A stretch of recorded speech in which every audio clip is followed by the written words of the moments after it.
right, hello everybody, and welcome to this week's AEW Dynamite review show. Obviously, we are talking about last night's Dynamite, September 8th edition, the fallout from All Out. And I've got a very, very special host with me here today, coming across the pond. Welcome to where the grass is greener. How you doing, Zach? Me, Burris, as I live and breathe. How are you? Listen, I just went ahead and decided that if I can't make my own show good through force of will, I'm just going to start showing up on better shows. So here we are. Thank you very much for having me to talk about this good wrestling show.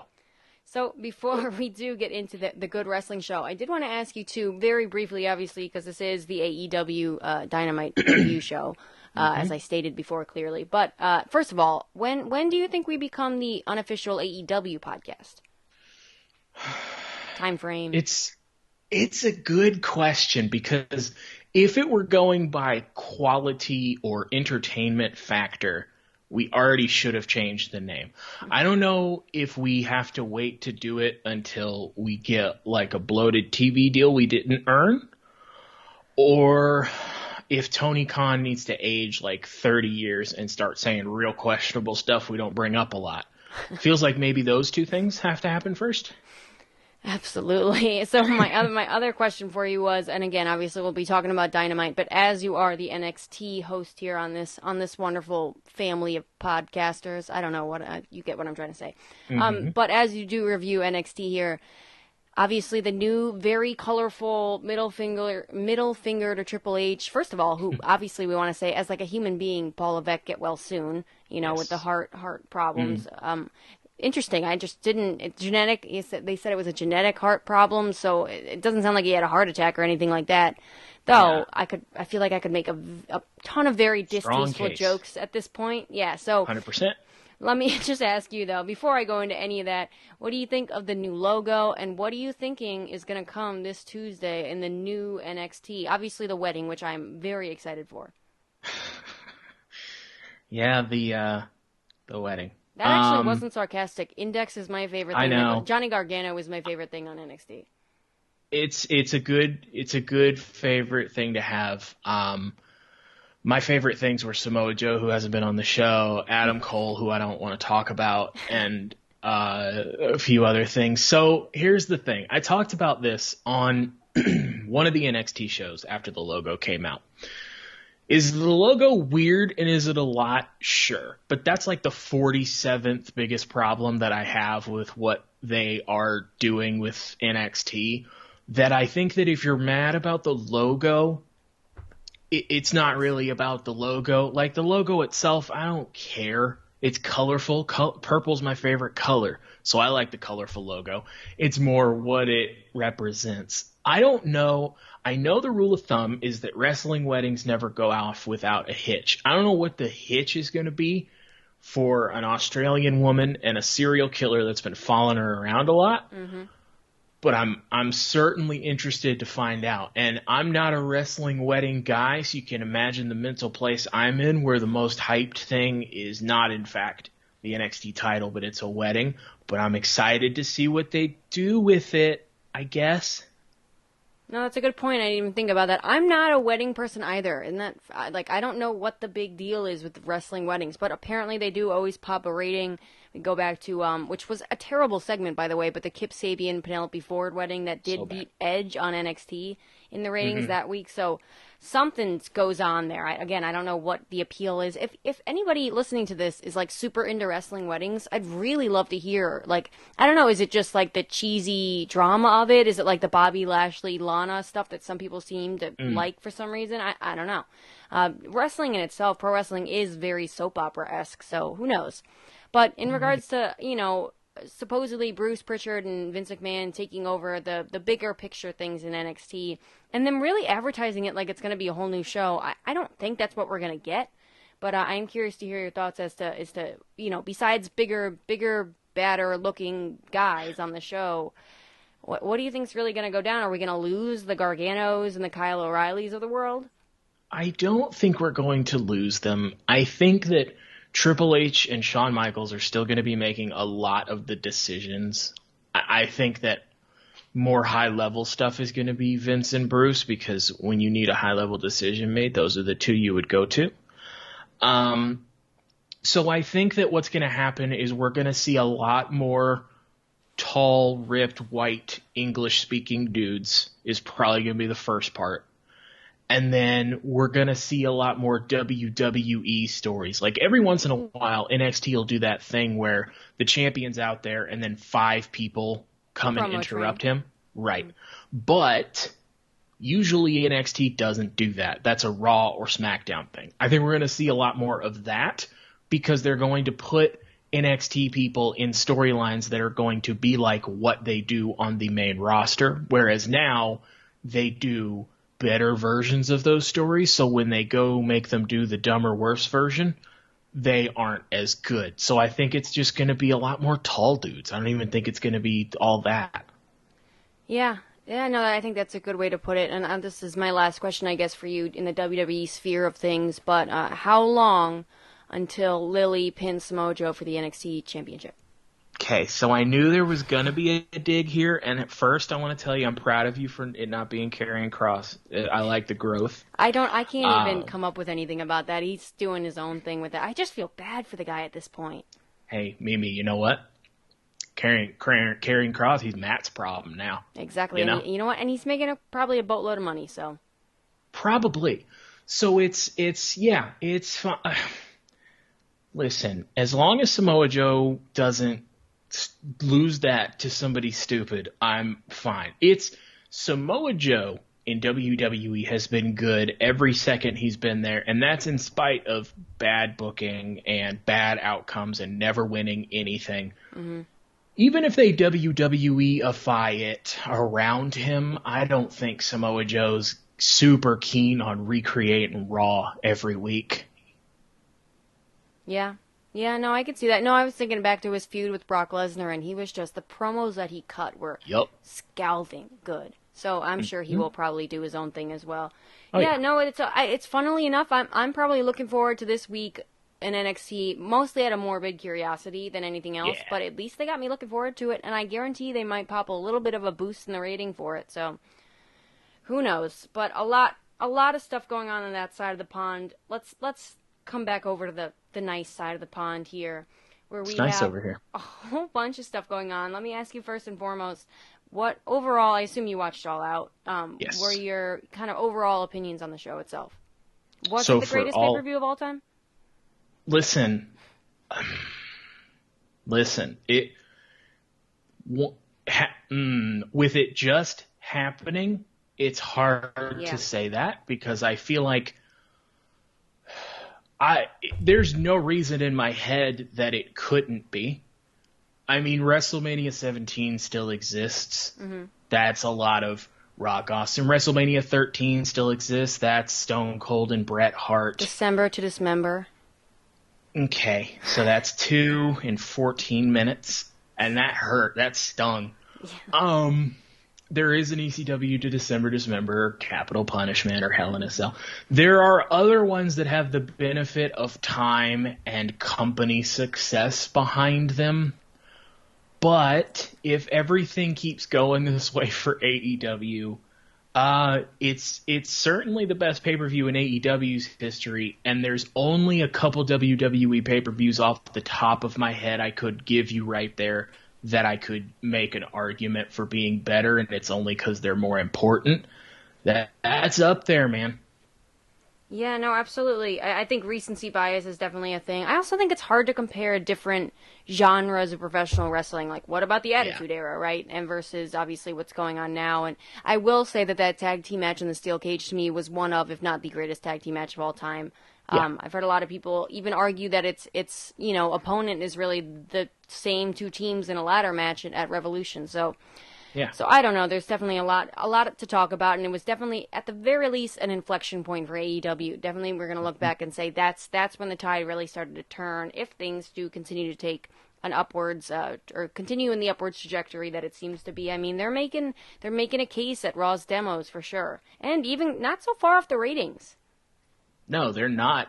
The thing is they're not far off, and WWE thought that moving NXT to cable on USA would squash out AEW like they did with a bunch of indie promotions when NXT became a thing. Mm-hmm. And I guess what they didn't count on is that, like, Chris Jericho, who's like a mid-card at best for most of his WWE run, Dean Ambrose, who was never going to be anything in that company, and a bunch of indie losers were going to be able to, like, steamroll their show. And now they're kind of coming for the other one. They have, like, tippy-top stars now where maybe you could make the argument before they didn't, but they're here now, and there has been no, I had a great time in AEW, but I wanted to come back to WWE. There's been none of that. I think just Ben Carter, right? Oh, yeah, I guess just Ben Carter, which, you know, is obviously the most relevant thing important. He's done in I'm surprised more people aren't talking about it, if I'm honest with you. Well, because what impact has he really made? Right, this dude named Phil just shows up one day with a song, and everybody's like, oh my god, Phil's here. But it's like, Ben Carter's gone, guys. All right, well, let's get into it. I'm sure we'll talk more about the debuts at the show, too. The last thing I'll ask you before we actually get into the card itself is, we talked about it a little bit this morning, Kevin Owens, Kevin Steen, whatever you want to call him now at this point, contract ends in January because WWE actually shortened his contract during the pandemic from a 5-year deal to a 4-year deal, from what I understand. It's just geniuses going on over there. And they, so they shortened the deal, and now Kevin Owens tweets the coordinates to Mount Rushmore, which for all of you that don't know, and like myself, who didn't know at first either, but that was a tag team between the Young Bucks, Adam Cole, not a tag team, a faction with the Adam Cole, the Young Bucks, and Kevin Steen himself.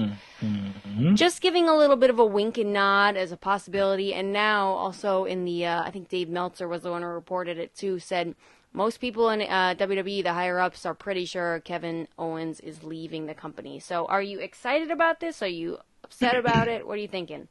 Mimi, we're so far past the point of me being upset. I'm dead inside on this. Like, it took a lot for me to be like, oh, I can't even do the joke, set up a fake feud with Mimi thing because her show's way better than mine. Like, I'm so far past it.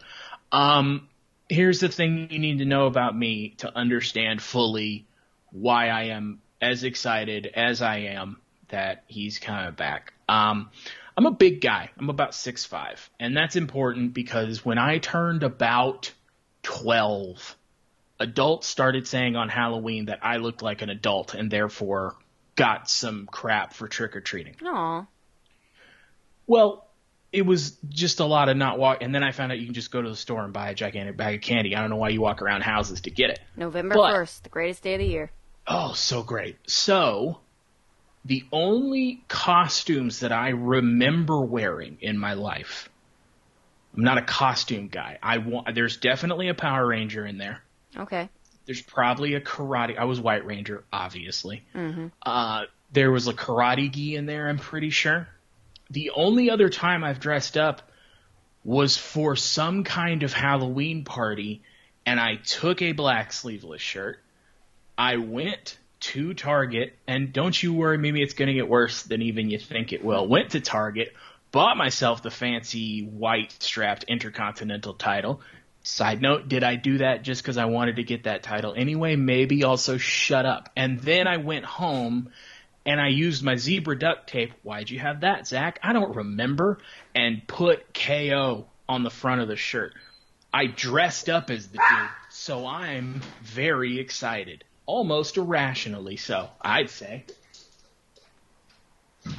I love that. You take a second with all that and let that sink in. I know that was a lot. No, I love that. I if it makes you feel any better, I'm not a Halloween person either. I've been Derek Jeter for the last 9 years of my life, except this year. My fiance and I were Dwight Schrute and Angela because I had cut my hair short. Now we're growing it back out for the wedding, which is a pain in the ass, but that's a whole nother conversation.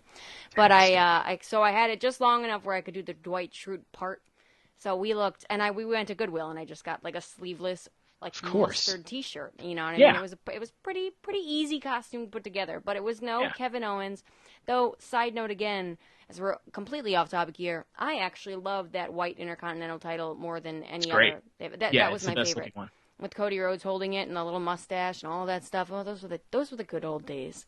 But forget about the Attitude Era. It was Cody Rhodes with the mustache that really got me. Cody Rhodes time. Ask Cody Rhodes. So yeah, no, I'm excited. I think Kevin Owens is a perfect fit, obviously, for AEW. I don't think he's ever really fit the WWE mold. I don't think they should have expected him to. I think he fit the NXT mold for what NXT was at the time, at least. But I think even if you sent him down today, it wouldn't. And I don't mean down, but I do mean down. If you sent him down today, it wouldn't work. You know, I think Kevin Steen hopefully makes a return.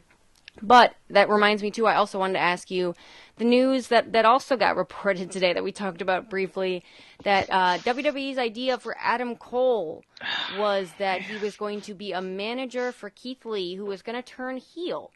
And he was going to kind of be a chicken, heel behind Keith Lee as in the managerial role. So essentially they wanted to take one of the greatest wrestlers in the world and put him as a manager to a guy that they didn't seem to really like in the first place. And the most important part of all of this is they had to change his name because he could possibly, it's not really, this isn't the reason, but this is the reason in my head because it's funnier. They could possibly be mistaking him for Michael Cole's son. Sure. Michael Cole took precedence over Adam Cole here. Adam Cole's not the voice of a generation. Absolutely. Mimi. Yes. Were you under the impression this whole time that Adam Cole was not Michael Cole's son? Because that's what I've been doing. I thought it was a nephew situation. I don't know. I just, I need to hear him yell boss time, and maybe I can get the resemblance. That's true. A couple things. The turning Keith Lee heel part is really funny to me. Because nothing says you should capitalize by turning this guy into a heel, like him just putting out a video saying, hey, I know I haven't been around. I've been so sick I almost died. Anyway, these fans don't like me, and Detroit's never won a playoff game. That's good. That's strong. Here's the thing. There was a divide between people who either laughed like you and I did or said, please stop believing these fake reports. But this is stuff that WWE has done for their entire existence. Yeah, it's not that far out. It's not. If you are a small dude, I've always said this about Adam Cole when he was on my show. He used to be on my show. I don't know if you saw him. He's pretty good. Not like a huge loss or whatever, but he's fine. He would not pass the Randy Orton test. And I don't remember where I got this from. But if a wrestler stands in the ring with Randy Orton and looks like they belong there, Vince will like them. If they look smaller than Randy Orton, they're done. Adam Cole is like half of a Randy Orton. And no matter how good he is at talking, one of the literal best in the world, or how good he is at wrestling, same thing. He was always going to be a chicken bleep heel that hid behind somebody else and just cut scripted promos that weren't going to be good. That's always what he was going to do. Vince was just going to treat him really nice for 1 week, get him to sign, and then say, hey, idiot, gotcha. Yeah, no, I couldn't agree more. And so that's why I'm so happy for him. And it sounds like, again, from all reports, he's just such a great guy, such a nice guy. And the way he left, obviously, just continuing on a handshake agreement just to put his friend Kyle O'Reilly over, when his contract was clearly up before then. That was real cool. Just a good guy. Yeah, just a good guy. He didn't have to do that. Like, you could have probably even told Kyle, hey, man, I got to go, and he would have gotten it. You didn't have to do that. No, absolutely. And I wonder, again, to me, and we won't go down this topic, but Kyle O'Reilly just has not been it for me in NXT. So not even for a second. Yeah, I'll be curious to see where he ends up next. But okay, we've been going on now. I want to get into actual Dynamite here because we started off the show with a match between Dustin Rhodes and Malachi Black, formerly Aleister Black. I think he was on NXT for a little while too, if you might have heard of him. I never heard of him. He must not have made much of an impression. Yeah, it was all right. Dustin Rhodes versus Malachi Black. And to me, I'll start off here. Obviously, the match ends with the turnbuckle that was previously taken off while Dustin, I almost called him Gold Dust there. Jeez. Too much WWE talk. Dustin Rhodes had been put through the table by Malachi Black. The whole story of the match was the leg, working the leg, and which Dustin sold beautifully, by the way. But, Malachi Black takes the turnbuckle pad off, and Dustin gets hit with the turnbuckle pad. That man loves to bleed, man. And gets hit with a terrible black mass, probably the worst black mass in history, maybe next to that Lars Sullivan one. And Forgot Malachi about Black that gets one. the 1, 2, 3. I did like that the commentators covered it up a little bit and said, it was really the turnbuckle thing that got him. However, if I were them, I probably would have called an audible and ran that back and just done another Black Mass. I don't know if that is my insatiable need to see Aleister Black kick people in the head. I love it. I don't know if you've heard me. I literally replayed him kicking Brock Anderson in the head probably 15 times before my fiance said, "You got to stop. You got to stop." And so I did. Doesn't but I sound would like probably it supports your hobbies and things you like. That's forget crazy. about that. It's just life. I missed a couple days of work. I was watching it. But yeah, to me, I thought this match was. I love the story that they told, obviously with the leg, and then going and grabbing Cody Rhodes' boot from under the ring, and Malachi Black being able to be this dark, sinister guy who speaks in riddles, but also yell, "Are you not entertained?" and be able to have those dark looks at the camera, which I think he probably, is credit to his time in NXT or WWE for learning how to just look at the camera and know where the camera is and be able to make those faces.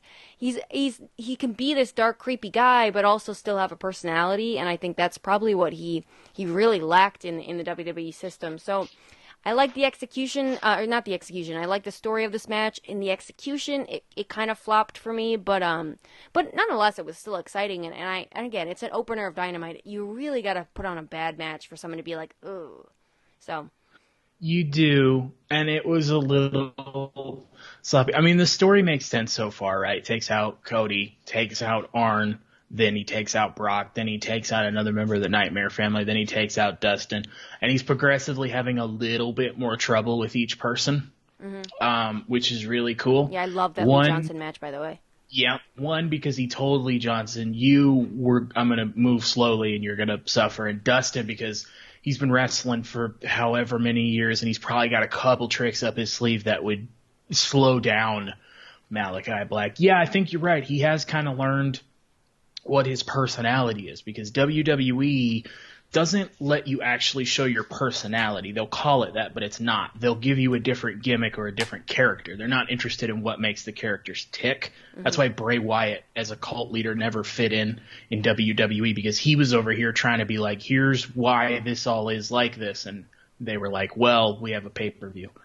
And now he's figured out what his character is, and they just let him go out and be that. And imagine that the really talented professional wrestler is good at making a wrestling character. Who would have thought? Yeah, so I you know what?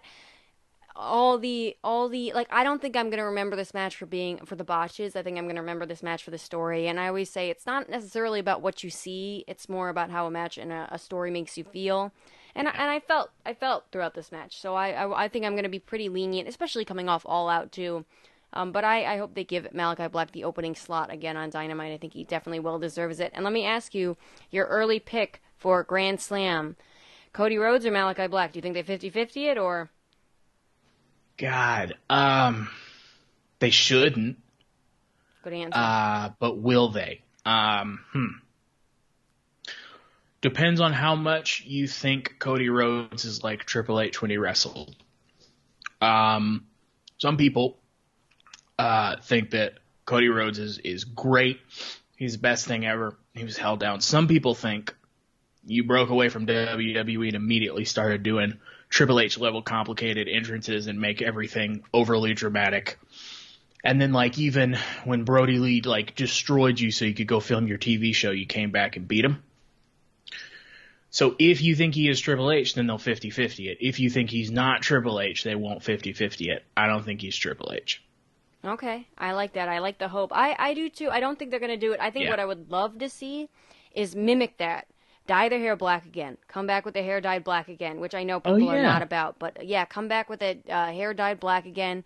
Mimic a lot of the match, even itself. But then have, to an extent and to a respectful extent, you always got to be careful with this stuff. But sure. And then switch the ending. Have Malachi Black go over, not Cody Rhodes obviously beating Brody Lee, but have Malachi Black and just really play with, I think AEW does this really well. They play with the crowd's anxieties of of things like a 50-50 booking or whatever. I think they can really do something good with that. And I'm hoping Malachi Black wins. I kind of want to bring a sign that says, if Cody wins, we riot, but I also kind of want his weight belt. So I don't think I'm going to do that. If you see me on camera in all Cody Rhodes gear, it's only because I wanted the weight belt. Which seems like the kind of thing you would say if that's not true. I love Cody. That. I've told the story on the show before. I met him and Brandy at a diner in where I used to live or where I grew up. And randomly, because I think they did a show a couple towns over. It was still weird that they were at that diner. And I was with all my friends, you know, who didn't necessarily know I was a closet professional wrestling fan. So that was a weird explanation. But I did go over. I didn't ask for a photo or anything like that. I just told him how great he was because we had gone to a house show previously and saw him. And yeah, but he's just seems like a great guy altogether. But he's also, like we talk about, Chris Jericho is a great guy altogether. But he's not a narcissist, because I think that would imply that he's not a great guy. He's just egocentric. He just loves himself. And I think Cody Rhodes is the same way. And you know what? Deservedly so. Look what he started, you know? I mean, I think that is fair. Also, not to compare him, but, like, I bet you Stone Cold and The Rock and Hulk Hogan and Dusty Rhodes and Ric Flair and Vince McMahon and Shane McMahon and Stephanie McMahon are all egocentric. I think it's kind of part of the point. Yeah, it just depends how much you let that dictate, obviously, what you do. I don't mind the entrance. I don't mind the big bust or whatever, but I think it lends to a way better heel character. And, you know, I think a lot of people at the beginning of AEW thought he'd never turn heel. I think now we're all kind of just itching for it. And speaking of which, we're going to, little preview to later on, we might be talking about someone who, again, we thought would never turn heel, but might be making their way to that side of the pond, I guess. So we got a video from the Lucha Brothers just celebrating their tag team win, a little couple recaps from All Out, which was great. And I, you know what? I'm a mark for Penta Says. I love that. I love Alex Abrahantes. And then we got a video package from Miro and Eddie Kingston. And these guys are just, like, I hope they run this one back at Arthur Ashe as well. I mean, talking about God reigns, God has no favorites, all God references, and Miro's going to feed the bones to his wife. And overall, I mean, I don't know if you're wanting to see the rematch as well, which AEW rarely ever does. No, they don't. So I'd like to see the rematch. And then this match, these promos back and forth, I haven't heard your thoughts about the Miro Eddie Kingston program. Miro Eddie Kingston program's been fantastic. Eddie Kingston is the best promo in AEW. Ooh. Depending on what you want from your promo, but I think I'm pretty comfortable saying that. Top 3. I'll give him top 3, maybe top 5. Yeah, it definitely depends on what you want. But he's somewhere at least in that top 3 at worst. And that's not really Miro's strong point. And so it helps having somebody who is a destroyer in the ring, who can talk but isn't to that level. And then Eddie Kingston, who is just a loud dude that wants to fight you for looking at his girl even though you didn't. And I love that the story was, yo, your neck is bad and everything I do hurts the neck. Because that's what a dude from Brooklyn would say to another dude. And so I loved their match. AEW doesn't usually run rematches back like this, but they will if there's a reason to, i.e. there's not maybe the cleanest finish ever in a match. They can run it back. I absolutely hope they run it back. Yeah, no, I would love to see it again. I don't know what else they necessarily do. I think maybe another wrinkle in that story could be maybe the debut of Miro's obviously real life wife, CJ Perry. I think when they're paired together in the right context, they're a great pairing. And you know what, I will disagree with you. I think Miro I would put him in the top 10 right now, at least in AEW promo wise, because again, it's been less, it's been more, backstage stuff. But I don't care. The stuff he's talking about, he only lays down after a victory with his wife or something in a hotel room. I'm like, this guy is the guy we all thought he could be. Yes. And they just never got the chance to be. Obviously, he floundered for a while in AEW with the bleached blonde hair and all that stuff. The hair changes are a big thing, I guess, in AEW. They are. They really are, huh? Sadly, we're going to talk about that later, too. But So CM Punk next comes out, thanks Darby Allin and Sting and all the fans, and he says, the first thing he did was contact his lovely wife, April, which, by the way, we are big fans of AJ Lee. April, we obviously, on this podcast. Yeah, huge. She was so ahead of her time, it was stupid. Ridiculous. And he says it was just getting back in the ring was like riding a violent bicycle. I love that. I thought that was such a great line. And he asked the crowd basically who is the next who's next for CM Punk after putting over Moxley versus Suzuki is going to be the main event. And before I forget to mention as well, putting over Aunt Linda like she probably not even close to what that woman deserves. She's got a special place waiting for her up in heaven. I don't believe, if you don't believe in heaven or hell, fine. But Aunt Linda's going to heaven. That's all She I sure can is. say. If you haven't seen that Dark Side of the Ring, go check it out. It's so incredible, and I definitely have plugged that on the show a million times before, but that was the first one I watched, and they do such a great, tasteful job with it, I think. It's so, it's just so nice, and Bryan Pillman, obviously, an amazing story, and for someone like me, who wasn't born at that time, really nice, or at least I think I was born maybe towards the end of it, really nice to be able to go and watch a really non-biased opinion on the whole thing, so... Anyways, puts over Aunt Linda and goes and obviously gives her a hug and a kiss afterwards. I loved watching that. But Taz, what a gem Taz is. Obviously, Excalibur away, not on commentary. I think, what did they say? He had something going on. They said he had something going on. I remember the reason was a wedding, Yes, okay, a wedding going on. And then, so we had Taz on commentary, which I'll take any day of the week, by the way. I adore Taz on commentary.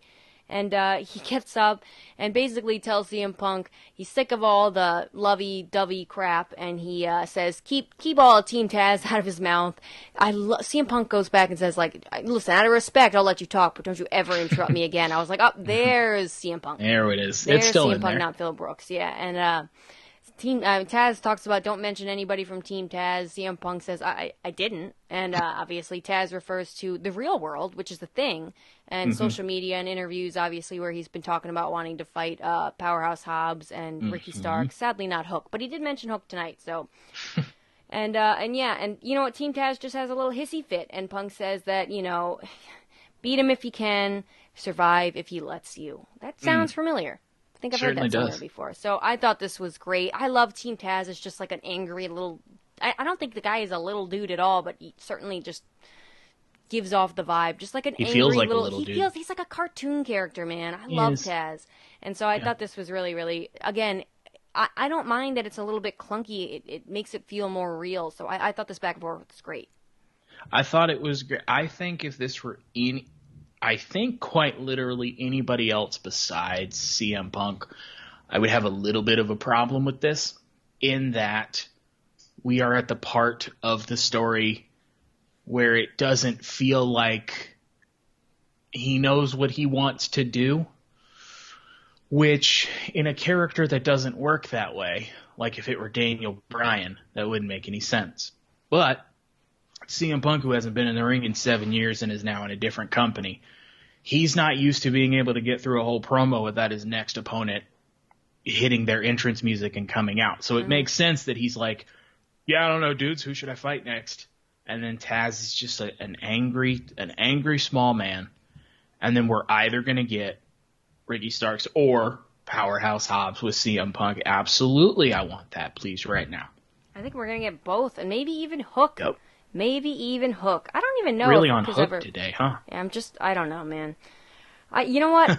She's it's so hooked, funny. guys. Yeah, I'm hooked. There you go. Got her. God. Let that one sit for a minute. Yeah, you should. Yeah, no, I want to see, I mean, especially the Ricky Starks match, and, you want to get heat on Ricky Starks. Ricky Starks is one of those guys who's just so likable, because he's kind of similar to an Adam Cole. Good-looking guy, right? Just great in all aspects. He seems like a nice guy outside of the ring as well, or outside of all of the AEW universe. So you kind of want to like him, but he's playing a heel right now. Who better than CM Punk, the beloved CM Punk, to get him over as a heel in Team Taz? So poor Brian Cage, poor Brian Cage. But Man. Speaking of Team Taz, obviously, though, next we had the match between Dante Martin and Powerhouse Hobbs. Oh, no, before I don't want to skip over this, because this was great. The Ruby Soho interview with Tony Schiavone backstage. She's talking about how she put an open challenge out there because she didn't want people to think it was just a one-time or a one-off. And obviously we had Jamie Hayter respond to that because we're getting the match tonight.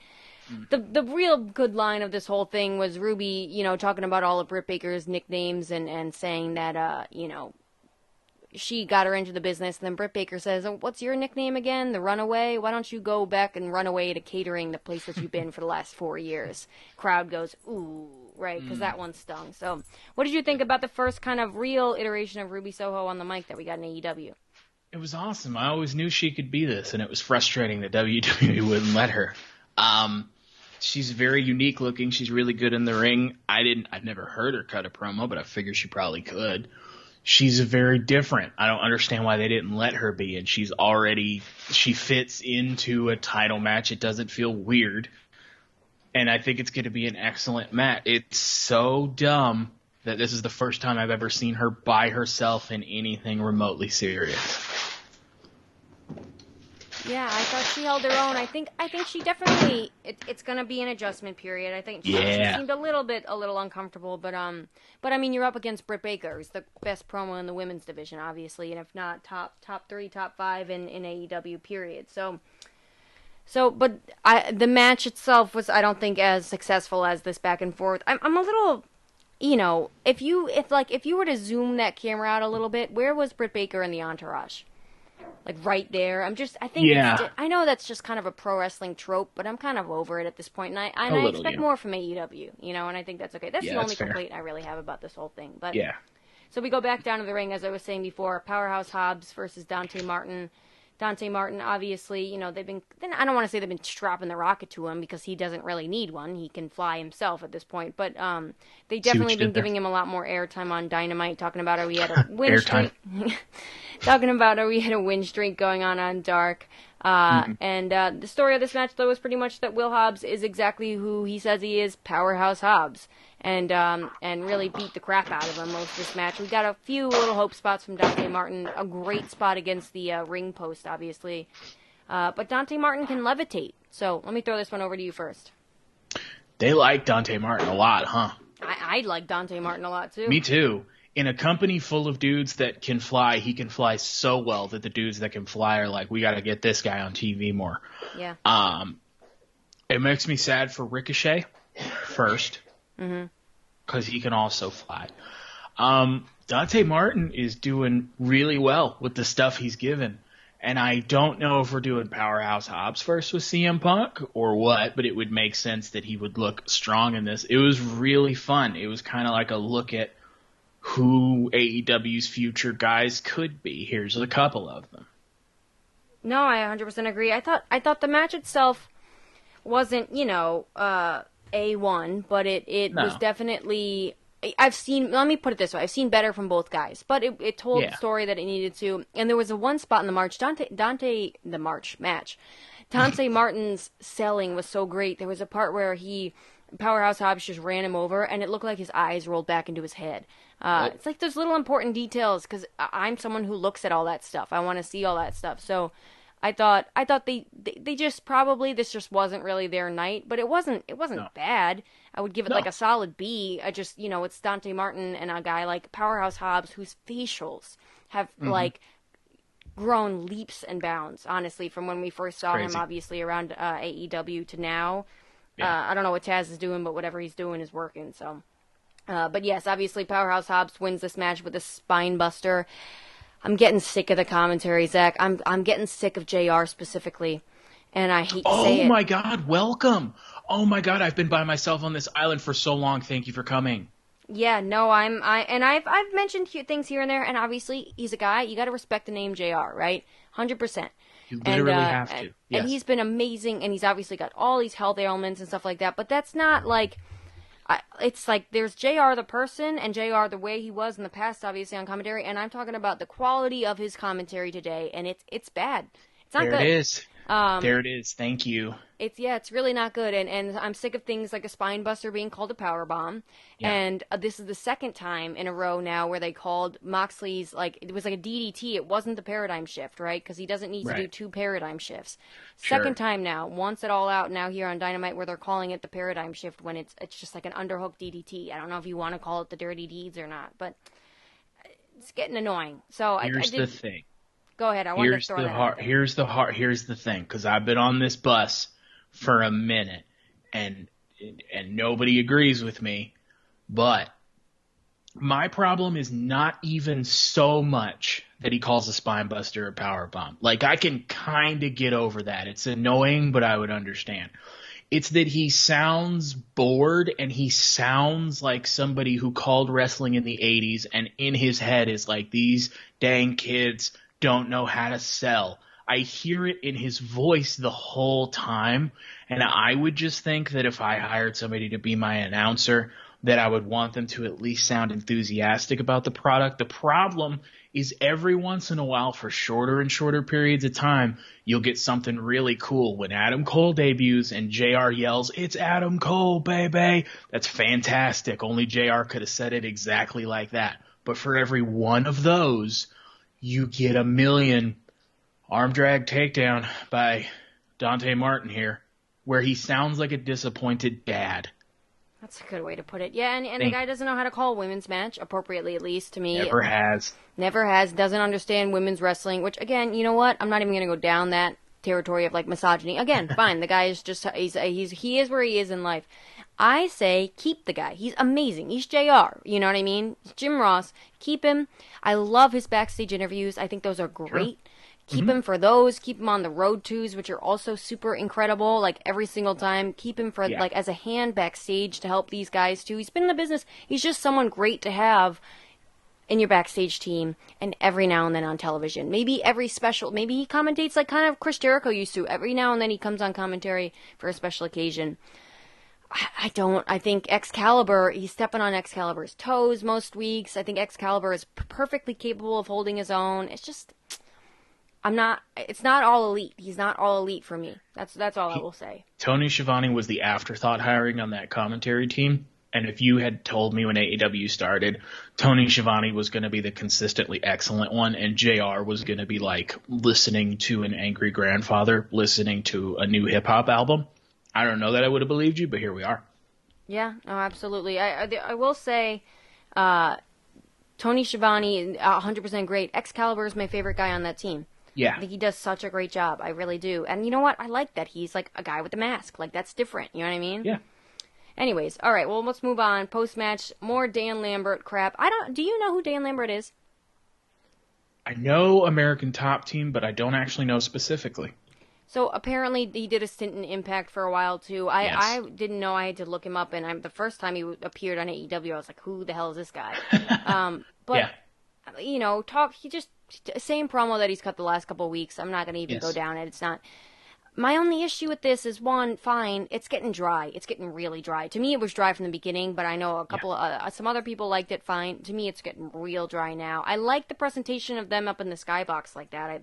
That's cool. Nice. But I don't think specifically Ethan Page needs a mouthpiece. Nope. I think Ethan Page has like crazy edge eyes and is so talented, and I don't know, this doesn't fit, and it's kind of funny that it doesn't fit. You can look at it like with a little bit more lighthearted, like why, you know, he's talking about all these little itty bitty, you know, tiny wrestlers doing all these things, and he's standing next to Scorpio Sky.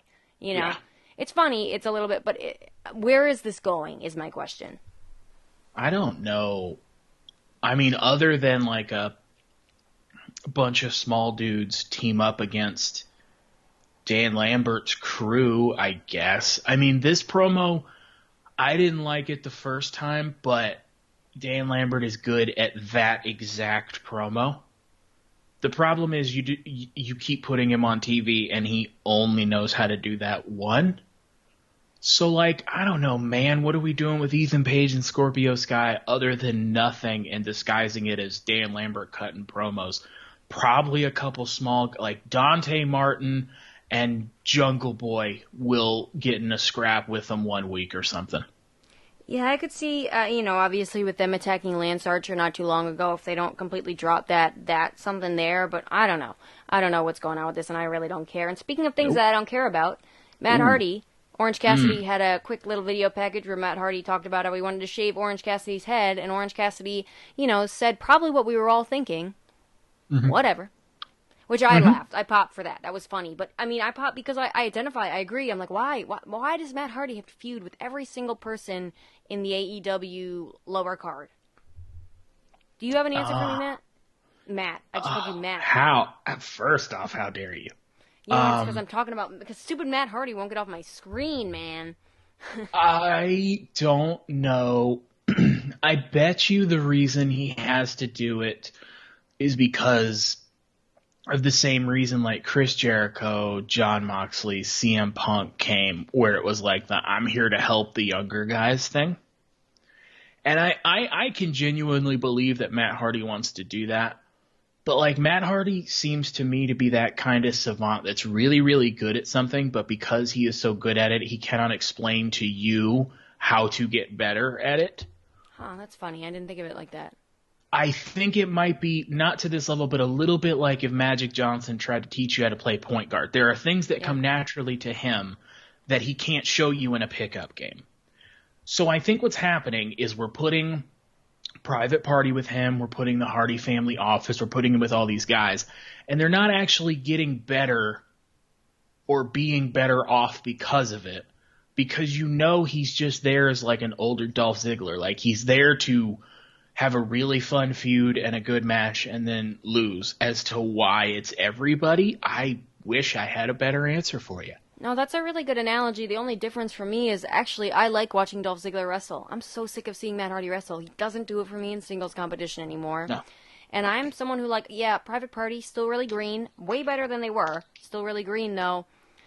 But I think they, like, why does he have a bunch of teams working for him? Shouldn't they be feuding against each other?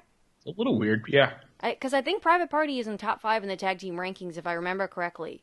But still, it just doesn't seem... I think they were number 5 because they had the other 14. No. They were in the top 5, yeah, because they were part of that Eliminator tournament. So I was going to say, I would think they would be.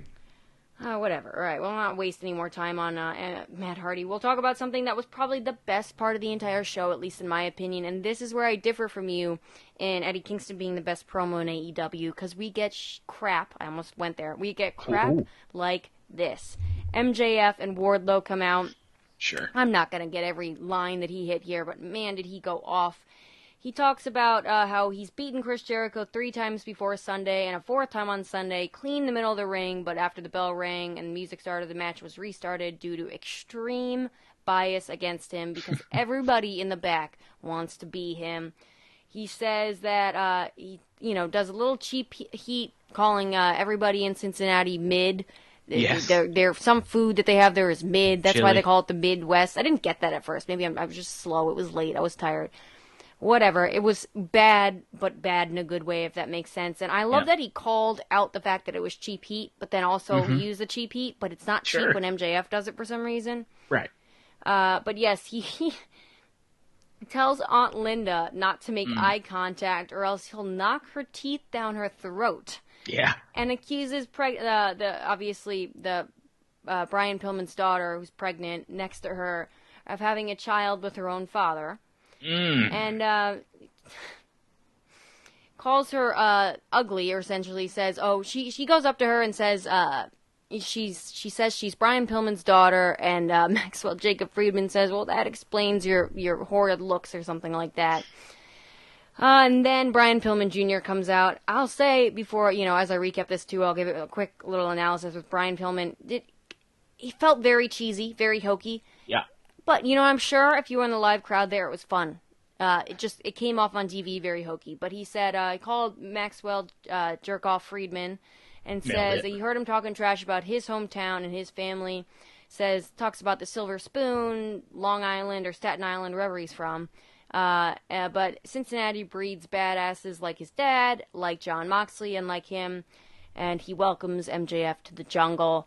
There's a lot to talk about here, but I don't normally go this in depth on the recap anymore, but this was just so good, I don't want to miss anything. But MJF talks about Pillman's mother, calls her Methany. There it is. Whew! Only MJF could get away with this stuff. Then Pillman gets mad. He says, I meant Melanie. Yes, I meant Melanie, hiding behind Wardlow, obviously. He calls him Junior, and then tells Wardlow, well, what are you going to do, Wardlow? Help me again like you did on at All Out. Wardlow obviously peed. Tells him to go stand in the corner, and then tells Bryan that he's going to do what his mother should have done with him and abort. And then we get the cutoff, and obviously the brawl. Brian Pillman goes to beat him up. Wardlow takes the sorry time to stop it. Same thing again, and then Griff Garrison comes out. Nope. Destroyed by Wardlow at the clothesline, and then the pinky ring knockout shot, obviously. But we're getting Brian Pillman versus MJF at Grand Slam. Never would have thought I would have been this into that kind of match, but they did it. somehow, some way, MJF, this is why I say he's the best promo, if not in all of wrestling right now, and absolutely in AEW. So I will throw it over to you. He said Metheny. He did, huh? He went after Aunt Linda. He went after Aunt Linda. That's like going after Sue. It's a lot like that. Here's the thing. I loved it because I've always firmly been of the belief that if you are a bad guy, then if you can do it well, there's no line that you can't cross. So can I cut you off real quick? I don't mean yes. to. He's smart, and so this was the difference I think between the Max Caster thing, who also makes his return on the show. But yeah, Max Caster did the whole Simone Biles thing, in the Detroit, or what was it? The Duke Lacrosse team. You got to know where to go, and MJF doesn't go anything to do with anything about race ever. Smart, no. Obviously, right in this time period. Yeah. The Dark Side of the Ring thing, right, was something we all watched, or a lot of us watched and we knew about, right? And he probably had a conversation with Linda and all of Brian Pillman Jr.'s family, including Brian Pillman, and okayed a lot of this stuff, and we know that, right?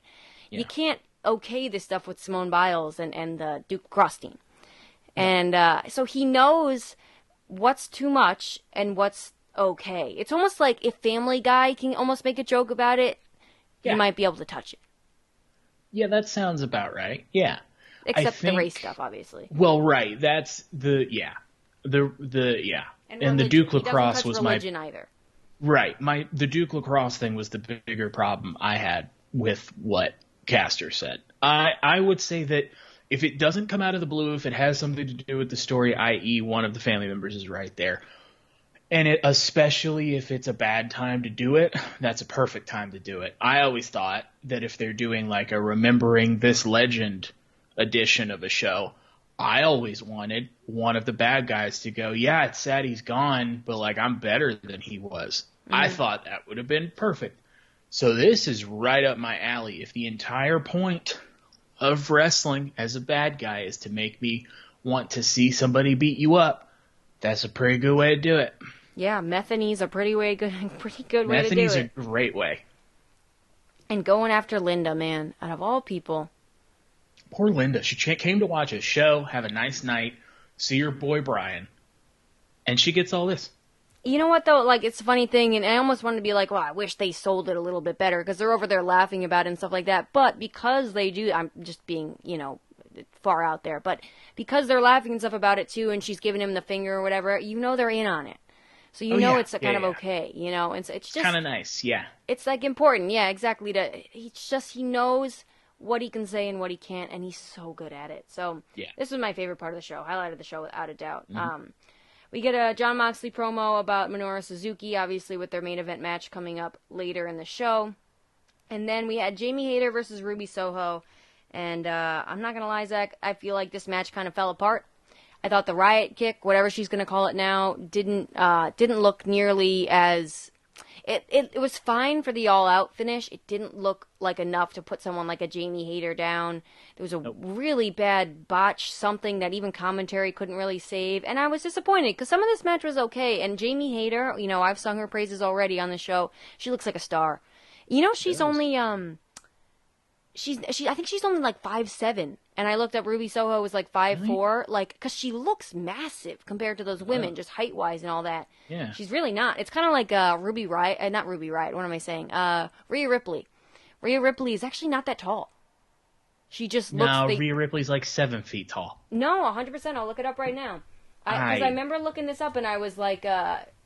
I was blown away, but it's because they put her next to like the shortest, chubbiest little guy they could find over there. She's only 5'7". She's the same height as Jamie Hayter. I don't like that I know that now. I know. It kind of ruins the optical illusion. It's kind of like we were just watching Harry Potter. I was saying we watched the Order of the Rey Phoenix.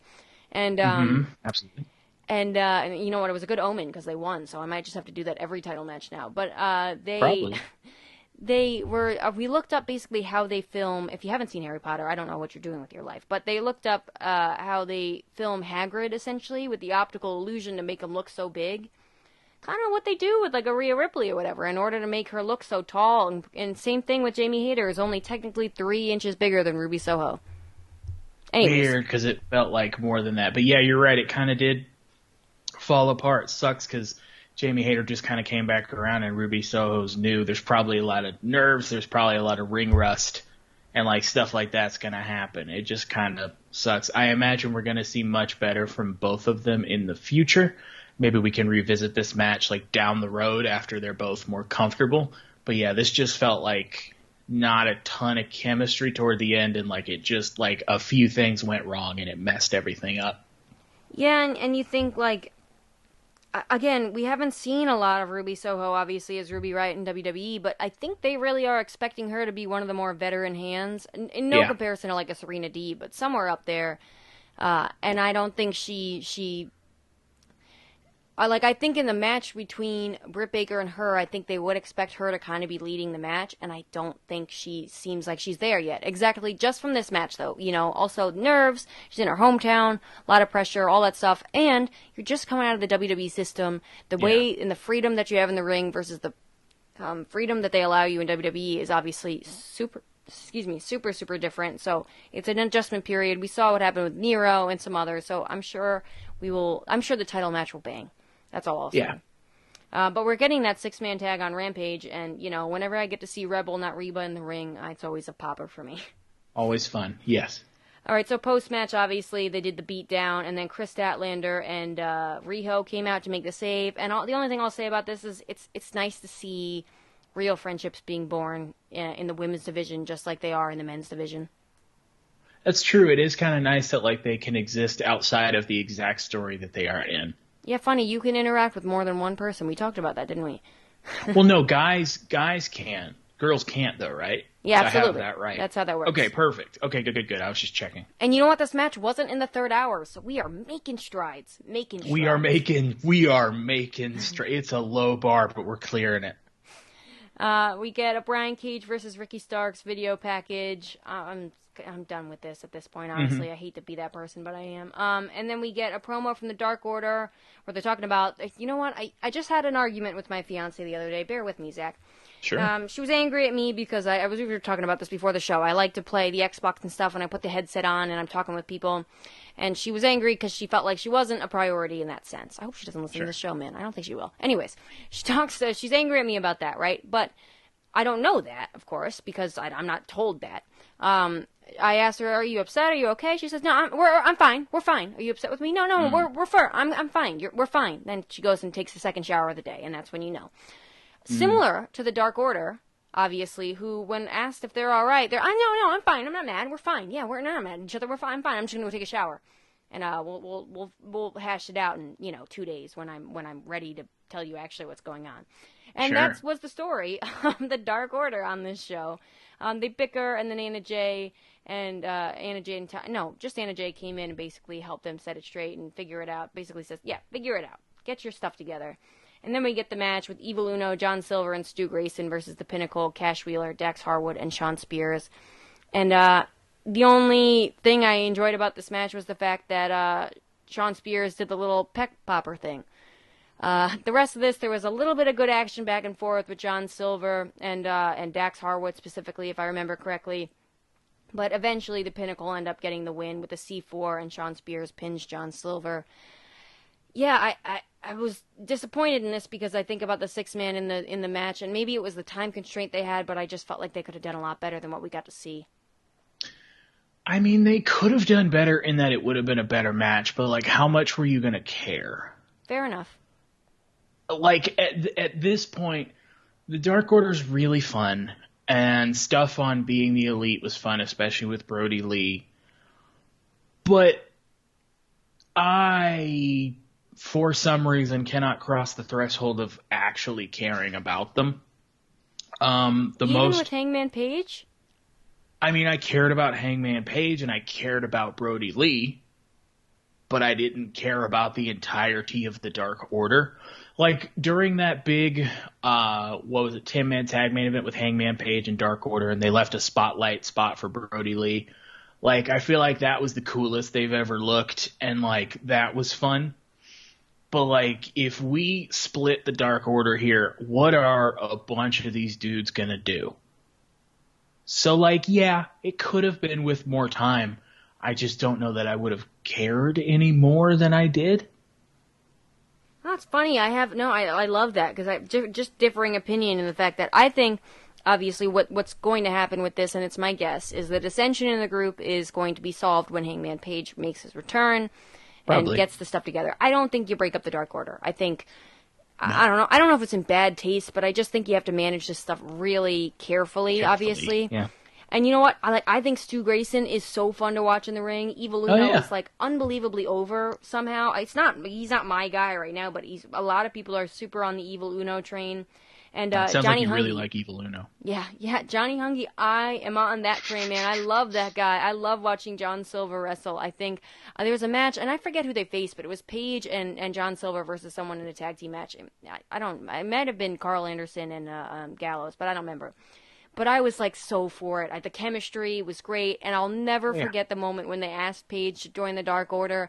And Johnny Silver asked him to join the Dark Order specifically, and he says, "I'm sorry, guys, no." And then they have the "he said yes" thing pop up. So good, such good comedy. So I think the end game is a good end game to get to with Paige obviously coming back and getting stuff together again. But am I interested in the meanwhile? Between like the can they get along thing, which I don't think this is exactly that. And I actually thought the acting of it was pretty well done.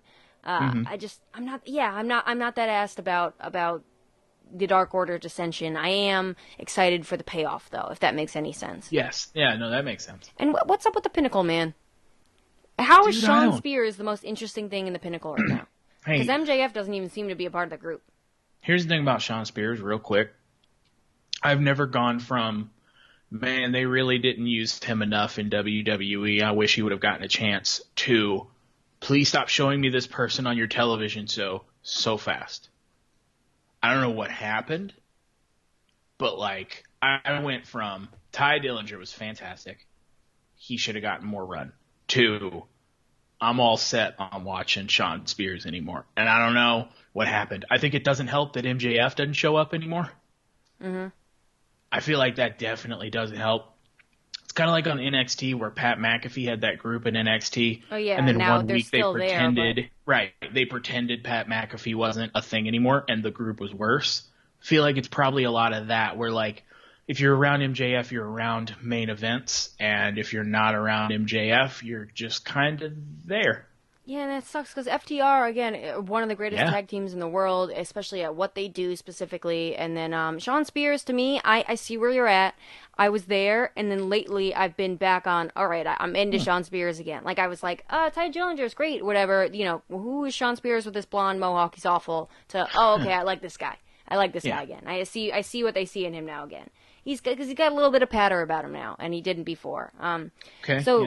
Also, the promo that we're going to get to didn't help at all. But real quick, we did get a video package from the Casino Battle Royale.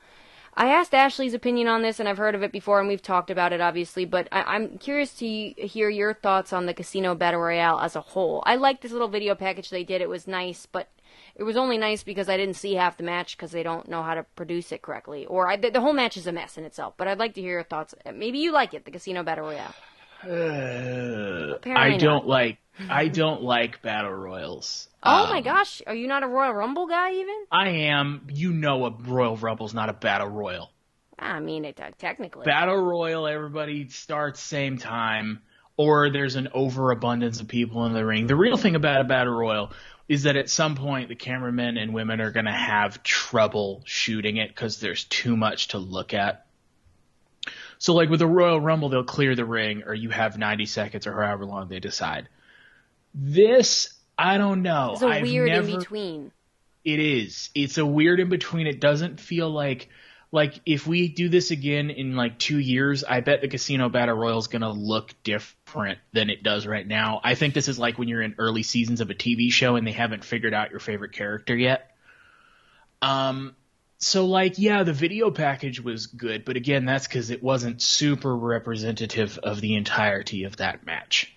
Yeah, and I'll have to disagree with you. I think this seems like one of those things Tony Khan just seems to be putting his head down and isn't stubborn about. The man must have ADHD. And you know what? I've got it too, and I feel like I can enjoy the casino battle royales more than most. But even I can't, like, peripheral vision see this, and then my other eye I see this, and I can't comprehend all the stuff that's going on seemingly that he can. So, but like I said before, we got that weird interview. Tully Blanchard cuts a promo with saying he wants Tony Khan to book Shawn Spears versus Darby Allin for next week. All of a sudden, I don't know where exactly, and threatens that he wants Sting, me and you are going to step between those ropes again. So, Zach, is it the main event of Full Gear? Shawn Obviously, Spears, what else would you? I mean, what else would you put? Yes, Sting versus Tully Blanchard. What is this man? He just came off like Ric Flair on WWE television. I'm actually uniquely qualified to answer you about what's happening. Okay. Because let me hear your qualifications first. Okay, yeah, fair enough. Qualifications. So, I have been watching, for some reason, I always watch wrestling in the background, no matter what.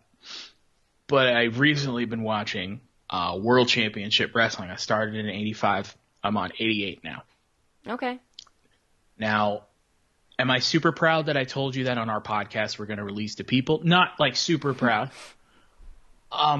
But that's an old studio wrestling show. So, bunch of squash matches to lead to a big match in Greensboro, North Carolina, where there's going to be a 60-minute match that's going to end in a disqualification. But point being, there was no written promo, there was nothing. And every once in a while, the booker, whether it be Dusty Rhodes, whoever, would tell, let's say Tully Blanchard, hey, Tully, I'm thinking of starting a program between you and Ron Garvin in a couple weeks. So during your promo, I want you to mention something about Ron Garvin to make it kind of make sense that you two would have beef. So Tully would be cutting a promo.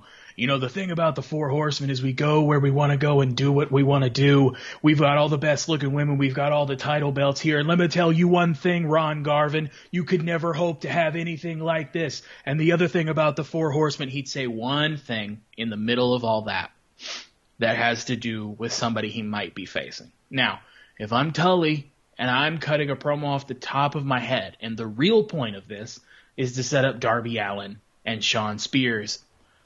Listen, man, I'm probably going to mention, hey, Sting, that's an old thing they used to do. Hey, Sting, you and me, you know we're going to meet back on that road down there, and you're going to find out exactly what everybody's already known, that I am Tully Blanchard, blah, blah, blah, blah, blah. So when he's cutting a promo trying to set something up, it naturally comes to him that, like, well, me and Sting are going to be in the corner. I might as well make that interesting, too. Yeah, no, I hear you. I don't, it's not interesting to me, though. Oh, I'm sorry. Real quick. Does that mean it was good? No, it doesn't. I forgot to put that part. We got Sammy Guevara doing his cute little cue card gimmick thing during the break, picture-in-picture, and I love that. We always pop for that, but I would love to see Sammy Guevara in an in-ring capacity more on Dynamite, not just on Dark and Dark Elevation. Yeah. Yeah, I mean, they did this whole thing with the Inner Circle and the Pinnacle or whatever, and then I haven't seen the groups together at all. Like, the only time we saw Jake Hager was quickly at All Out there, you know? That's okay. Okay, I'll see your views there. Exactly. We can get into that at another time. But then you out here being a big Jake Hager dude? Listen, I think Jake Hager is good in the capacity that when they need him to be. Yeah. Let me put it that way. But okay. All right. Varsity Blondes in the trainer's office. Brian Pillman Jr. says he doesn't have much of an update on the health, obviously, of Griff Garrison, but says that he asked Tony Khan and got himself a match against MJF, obviously at Arthur Ashe. And then the Acclaimed roll up with a bouquet of roses. And Max Caster says he got a match against Pillman this Friday on Rampage. I'm just excited for the rap. That's pretty much it. Oh, me too. I'm so excited to hear the now probably much more heavily edited rap that he's going to do. I think it's just going to be... I think he made a mistake. I think similar to the Sammy Guevara situation, which obviously we don't like to talk about too much, but it's sad. Sure. Sammy Guevara made a stupid comment about Sasha Banks however long ago. I think there are people who are bad people, and then I think there are people who say stupid things and make mistakes. I know I have absolutely said really stupid things in my lifetime and made mistakes and was able to correct myself and try again, you know? And I would like to give the benefit of the doubt both to Max Caster, like with Sammy Guevara, we did that, and Sammy Guevara seems to be on the straight and narrow ever since. Yeah, that's true. Yeah, it's always hard when there's something like that, but you don't think that that's the person's character. I mean, again, like I think that hit everybody differently. I think that the Simone Biles thing is whatever, and I think the Duke Lacrosse one was just a weird, strong thing to put in there. But it's the first time I've heard anything like that about him, and so I imagine Tony Khan is the kind of guy where he's like, I will trust you, I will give you another chance, but so help me, if you do this again, there will be actual consequences. No, he did a great job too. I heard him. He came on Busted Open and basically said that he's going to be editing Dark and Dark Elevation or something now too, and making sure things like that don't make it through. But Yeah, whatever. The man's got 500 other things on his plate, so he's not busy. All right, again, the Elite come out to the ring with Kenny Omega, the Young Bucks, Gallows and Anderson, and Michael Nakazawa, and I'm done. I can't even name all of them at this point. But they come out and talk about, Don Callis is so great, talks about the PW 500 and says that thanks everybody for the votes, that Kenny Omega was number one. Talks about All Out, and he's the greatest wrestler ever in the history of the industry. And the Young Bucks gave us the memory of the greatest tag team match in history, but they'll get their titles. Apparently they were stolen. They were beautifully won by the greatest tag team in history, the Lucha Bros. But Nick Jackson talks about how they got their best friend back, and Adam Cole comes out, says it's story time with Adam Cole, baby, and threatens what was this? So let me say this real quickly before I get into this. I watched this with probably a little bit of a hangry, cranky mindset, and when I look back in hindsight on it now, if I had a little bit more of a lighthearted view on it, I probably wouldn't have been so annoyed by it. Now I get it, right? Like, it took me a minute, so... but he goes up to Tony Schiavone and says that he's going to slap the glasses off his face and whoop his ass if he ever looks at Britt Baker the wrong way. Knows they have their little friendship going on. And then calls him a nerd. Tells him he's got to get out of the ring. Could you go any slower? And then, well, let me pause there and ask you, what did you think about so far what we had going on here? So, I think that the choice of words is maybe not the coolest way he could have said it, but I thought it was really funny. I also think it makes sense with, like, Tony Schiavone and Britt Baker are friends, and if you listen to Tony Schiavone's podcast, sometimes Britt Baker will come up, and they'll joke about, like, oh, he just got a text from Britt Baker, we got to pause the show. So there's, like, backstory to this. Also, when Ruby Soho was being interviewed, she mentioned to Tony Schiavone something about knowing Britt Baker very well, or something to that effect. So in the storyline of this television show, it makes sense that Adam Cole, having been here for the first time on TV, saw somebody mention that and saw Tony Schiavone in the ring. So I like this part. Anything with Adam Cole, I'm gonna like. I like him so much, I'm not sad that he's gone from the show I watch. So I loved it. Yeah, and I think they did a really good job, too, of, like, again, it's going to be real hard to make Adam Cole a heel, and honestly, I was a little upset about it, but I think it'll be worth the wait in the babyface turn eventually, but yeah, I was upset, but they did a great job of, again, how are you going to make a guy a heel who's so beloved? Go after Tony Schiavone. Out of all people, go after Tony Schiavone, the most beloved man in professional wrestling, so. Yeah, rightfully so. He says, like I said, it's story time with Adam Cole, baby, and says that he's new to AEW, but he's been elite for a very, very long time, goes down about all his accolades, puts over the Young Bucks, puts over Kenny Omega, just ignores Gallo and Anderson, I love that, and Cutler and Nakazawa and everybody else. Love that. And now the Elite has Adam Cole, and he's going to make his in-ring debut next week. I didn't see the announcement on who he's facing, but maybe they've announced that since then. And then Omega gets on the microphone, says that it's cause for celebration, but he just despises interruptions, and at the pay-per-view, they were just unceremoniously interrupted by the American Dragon Daniel Bryan music hit. It's such a great remix to that. I love it. Whatever he's got going on there. And it comes out in the white t-shirt gang, Kenny Omega and Bryan Danielson. I said Bryan Danielson before, right? I'm still working on that one. You did. You said Bryan Danielson. Okay, good. Phew. Paul White, Big Show, not as important. Hey, I'm sorry to interrupt you real quick. His match is against Frankie Kazarian next week. Oh, I appreciate that. Okay. Yeah. Yeah, poor Frankie Kazarian. I know. I get it, but also, oh, man. Imagine if he had beaten Doc Gallows, how much better that match would be. Yeah, that makes more sense. Well, you got to protect Doc Gallows. Oh, apparently. I mean, Yeah. obviously the man who takes the most bumps in professional wrestling today. Big Money G, I call him. I've always called him that. Kenny complains and asks everybody to get out of the ring. Says he doesn't bite, invites Bryan Danielson to the ring. Essentially, Bryan Danielson challenges Kenny Omega to a fight, says that he's not on his level. He doesn't think he is on his level. And Kenny Omega goes for the cheap shot. But Bryan Danielson, in the swiftest, most beautiful counter, because that man is one of the greatest professional wrestlers of all time, if not the best, greatest pure professional wrestler of all time, gets him into the yes lock, whatever they're going to call it now, the LaBelle lock. And obviously all of the elite come in, make the save, or excuse me, do the beatdown. Then we get Jurassic Express and Frankie Kazarian come out, make the save. Christian Cage as well, excuse me. Can we talk about the fact that when Jungle Boy slides into the ring, he might as well just slide from one end to the other, just out of the ring again. That guy has the most beautiful baseball slide into the ring. He does. It used to be Edge, and now Jungle Boy puts him to shame. Yeah, absolutely. And they basically get the better of him. Obviously, similar to the end of the All Out pay-per-view. But I like this nonetheless. I think it ran a little bit long for my liking, but other than that, I was all about it. So I think it ran a little bit long. That's going to be important in a minute. Mm-hmm. That's why we're hosts, because we can foreshadow and all that. I have a couple things about this that I'm not sure how I feel yet.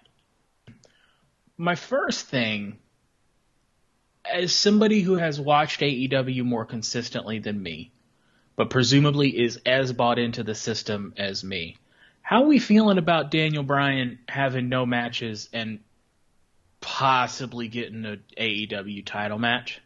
Oh, yeah, I think you mean Bryan Danielson. Yeah, wow, I did it. Wow. It's hard, man. It's hard. It's so similar. It's whatever. Anyways. Yeah. So here's the thing. I don't think it's going to happen. I think he's going to go through the ranks eventually and then get that title shot. I think it's similar to when Christian Cage grabbed the title and we were all like, oh, and then obviously how many months later did he actually get the title shot? That's true. I would like to see Bryan Danielson get one of those title eliminator matches, and we actually do get the match against Kenny Omega. Or maybe it's just a match for not the title. Maybe it's just to see who's a better wrestler. That's really was my first thought, which was funny. I wasn't even thinking about the AEW World Heavyweight Championship. I think I thought that maybe as well. It just kind of felt to me like whatever champion was like a mountain that you didn't get to even try to climb until you got to a certain level. But Bryan Danielson, if there ever were going to be an exception to a rule, but I think you're right. I don't think they're just giving him a title shot, and I think that's still bookmarked for Hangman Page when he comes back.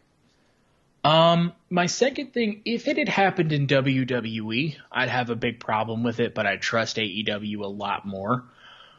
Was the Kenny telling everybody to get out of the ring and Adam Cole got out of the ring? Because in my head, it put Adam Cole as just one of the elite. And he's not the world champion, so he's not. But at the same time, it was weird to me. Unless, of course, you think that Adam Cole is absolutely going to blow up the elite from the inside and get Kenny Omega out of here. In which case, this can be something that happened that brought him down that path. So if this were WWE, I'd have a problem with that, but since I trust AEW, I feel like they're going to do something with it. Yeah, no, I could see that. I you know what? And by the way, I'm so excited for the I said it before, but the Adam Cole face turn. Ugh. You know what? My answer to you, I guess, is I don't know. Yeah. I don't know, and I have put my trust in AEW, and then the ring didn't explode. But I've also put my trust in AEW and been 100% rewarded with things like Miro, and I'm so excited for this Rampage match between Andrade and Pac and all this other stuff. Yeah. So, with all that being said, I don't know. I don't know what they're gonna do, but honestly, the promise of a match. I think what this was the we see you. Crowd fans, AEW fans, we know you want the match between Bryan Danielson and Kenny Omega. Again, by the way, I think they've had a match before, it just wasn't all that great. The 2000s. Yeah, we see you, we know you want the match, we acknowledge you, but we also have a ranking system that we live by, and so you're going to have to wait. Stay tuned. I like that. And I believe you when you say that because it's AEW. I like if that's what we're doing. I like that, and I don't. That seems like a pretty big mistake that goes against a lot of their booking philosophies if it's just straight up what they're doing. So I like it. I irrationally like Adam Cole probably more than anybody that was in that ring. So I think it was just we're sending Adam Cole out. Like, he pinned Daniel Bryan before. But I have faith that we're going to do something with it, and we're not just doing it to do it. Nonetheless, think about this. The prospect of this on his way to getting a match with Kenny Omega, you get Bryan Danielson versus Matt Jackson, who, by the way, is wearing the same exact glasses as I wear, so I can confirm that Matt Jackson was wearing a women's pair of glasses in the ring last night. Literally the exact same glasses. This is the kind of in-depth reporting you only get here. Yeah, exactly. Only here on the unofficial. Meltzer didn't have that. No, you know? that Zenny.com, guys. Go check it out. Prove me wrong. Anyways, also, by the way, free advertisement for Zenny. Super cheap glasses in case you need any. Nonetheless, as I was saying, at all. Bryan Danielson versus Matt Jackson, Bryan Danielson versus Nick Jackson, Bryan Danielson versus Adam Cole in AEW, no restrictions, Bryan Danielson versus Doc Gallows, Bryan Danielson versus Machine Gun Carl Anderson, which is not nearly, Bryan Danielson versus Michael Nakazawa, Bryan Danielson versus Brandon Cutler. You get again, the last couple were not as exciting, but I really want to see. I'm sorry, and then Bryan Danielson, Kenny Omega, and then Bryan Danielson, Doc Gallows, right? I have it right. Sorry, excuse me, I forgot about that, yes. Perfect. My point being is you get the prospect of all these great singles matches leading up to the match with Kenny Omega, and I think that's that's how I would book it, at least. That is how I would book it. How many great freaking, you know how Hangman Page had all those great openers on Dynamite for however long? Yeah. Imagine getting all these openers on Dynamite for however long with Bryan Danielson and just out-wrestling these guys.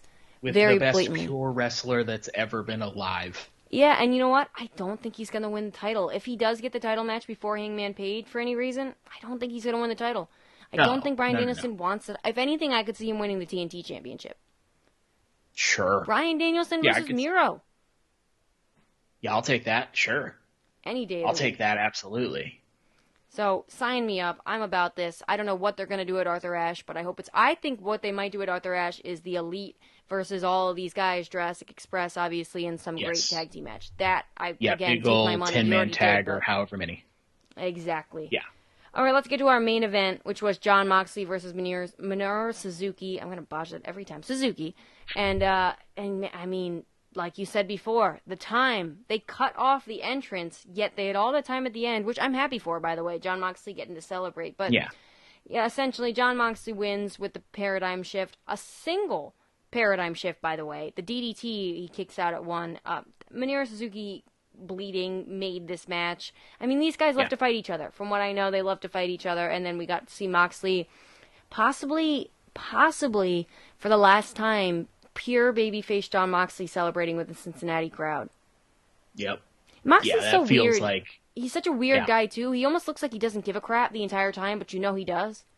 Yeah, he is definitely one of those guys, which would be frustrating in life, but is fun to watch on a television. Mm-hmm. He definitely feels like one of the last times we're going to see him celebrating with people. Really sucks that we didn't get Suzuki's whole entrance. Kind of feels like that's the moment we were all waiting for. Yeah. Makes me think somebody went long, like maybe that Elite segment went long or something, and I just wish they hadn't, because then they kind of had to rush. They've had a match before in New Japan, and it got more time, and they could have done more. But this is still really fun to watch. I love that Jon Moxley's just feuding with Japan, not even anybody specific. It's all going really great. Yeah, no, I couldn't agree more. And then I think this all eventually at least leads us to babyface Hiroshi Tanahashi versus heel Jon Moxley. Maybe at Arthur Ashe? Absolutely. Question mark? Oh, man. Too soon, I think. That's just going to be so fun. Because you have to do Tanahashi. Like, you can't tease him and then send me different people and he doesn't answer my challenge if we're not going to have a match at some point. I think what I remember hearing was the politics of it were kind of, Jon Moxley was going to go over, and so they didn't Yes. want Hiroshi Tanahashi to lose at the time yet, so that's why they postponed Yes. it. I don't know who eventually goes over then. I mean, I think Jon Moxley could probably take the loss. Again, I don't know a lot about the whole what goes on in New Japan, but I am just excited for the prospect itself. And you know what? This match itself, Yeah, I don't too, even. Sorry, this match with Suzuki, Go. I'll say it was a very similar feeling to the first one. Not because anything was really botched, besides, like you said, that entrance, obviously. But this match wasn't like your 5-star classic, clearly. But it was the way it made me feel. It's the way he makes me feel, Zach. It's the way Jon Moxley makes me feel. But no, really, it's the way it made me feel, and it's the way the celebration made me feel. I almost felt like I was saying goodbye to pandemic Jon Moxley and hello to this version of Jon Moxley.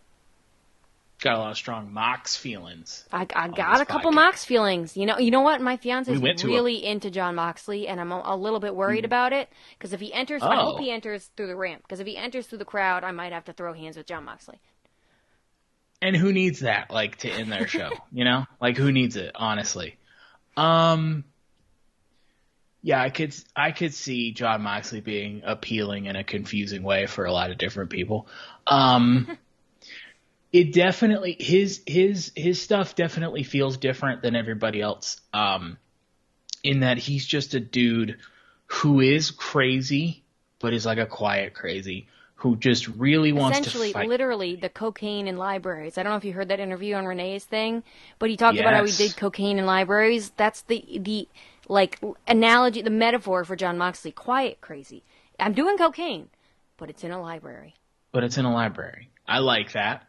I like that a lot. Suzuki's kind of a perfect guy to put up against him because you'll kick him as hard as you can, like in real life, and he'll laugh at you, which is not the reaction you want, I imagine, if you were to kick somebody.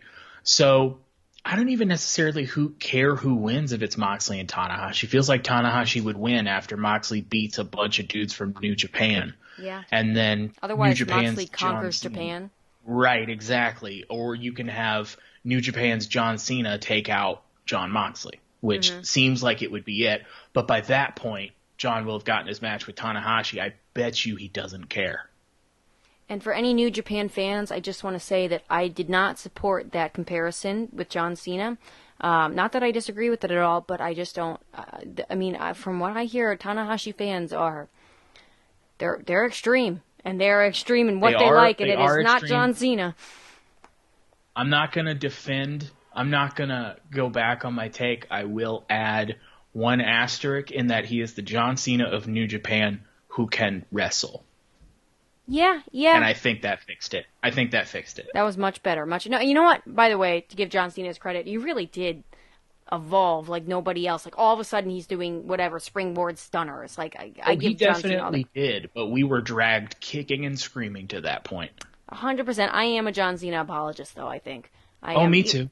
I always say that John Cena was my Hulk Hogan, and not in a way much racist, like a lot less racist. A lot of different, too, yeah. So I'll take that any day of the week. But overall, then, Zach, this week's Dynamite, what would you say? I think if we were just looking at it as a show in a vacuum, kind of up and down, like you and I talked about it a little bit before, we're coming off of All Out especially. I feel like it didn't maintain as much as I maybe hoped it would.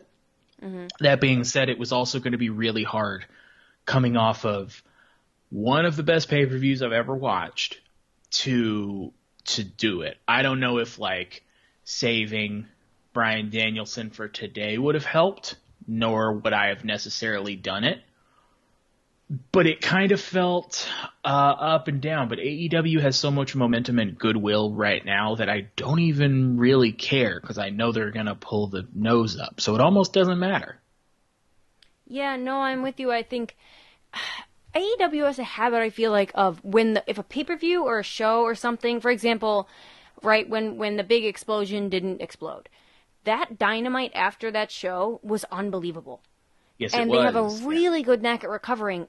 I feel like they struggle with the follow-up. For example, after that Rampage, right, with CM Punk, that next Dynamite sucked.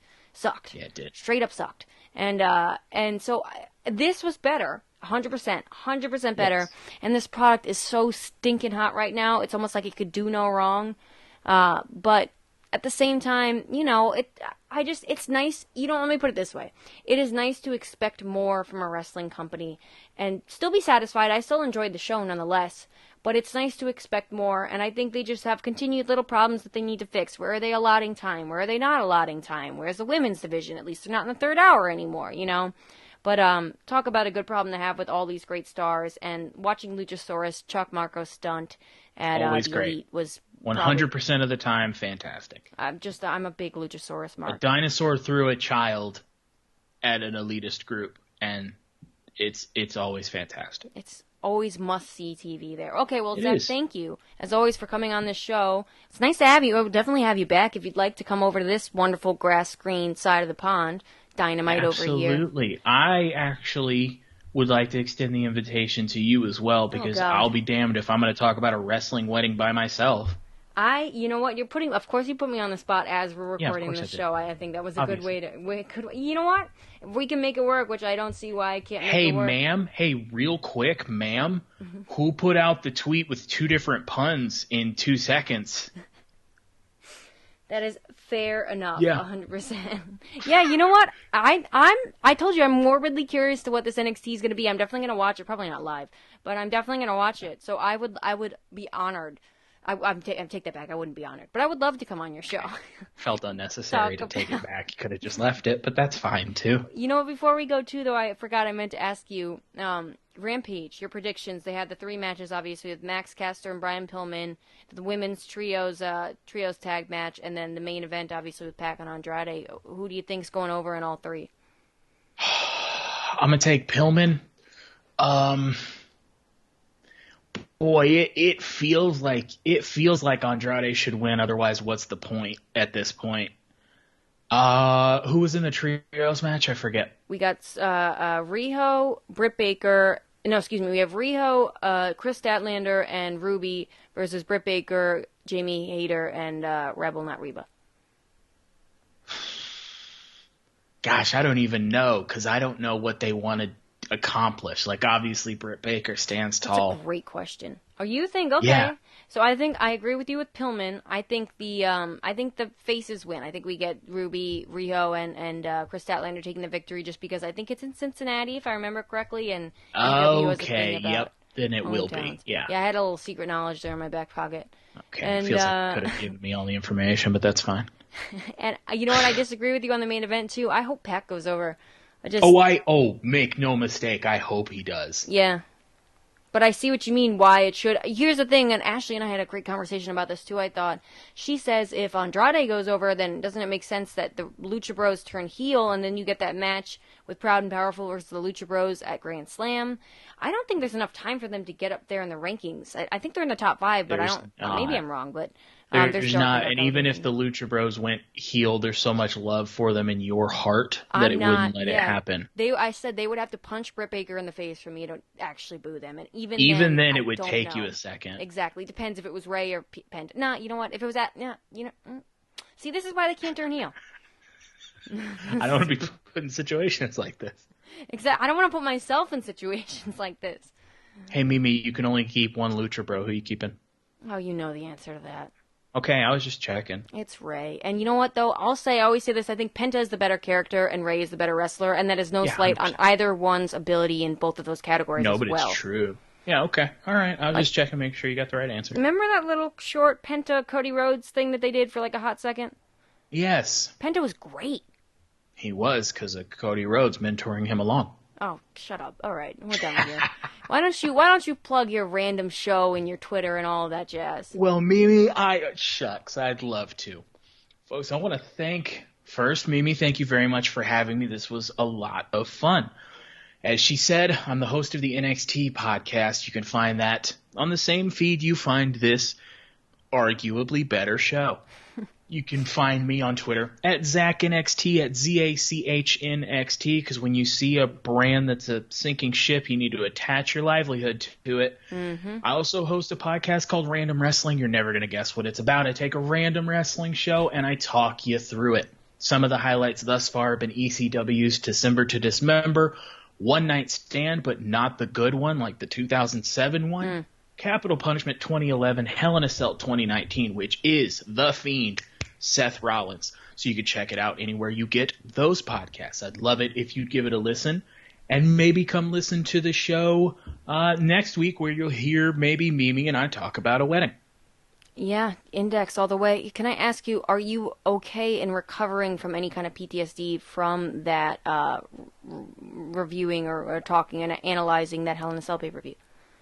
The thing that I've noticed is that I honestly do the pay-per-views randomly, and I got so many bad ones in a row that I don't have PTSD, but I definitely realize that I don't like me as much as I like the people that listen to my podcast, which is a hell of a thing to reckon with in your own head. So I'm worse, definitely. I'm just not sure how yet, but definitely, rate and subscribe at least for whatever's happening over here. Look at the pain he is putting himself through for his art. You guys. For his art. 100%. And yes, we'll talk about it obviously, but I will definitely, I would love to be able to come on that NXT show. And probably, you know what, Logan Meyer 23, get ready, because it's about to get real motherfucking negative. All right. Oh.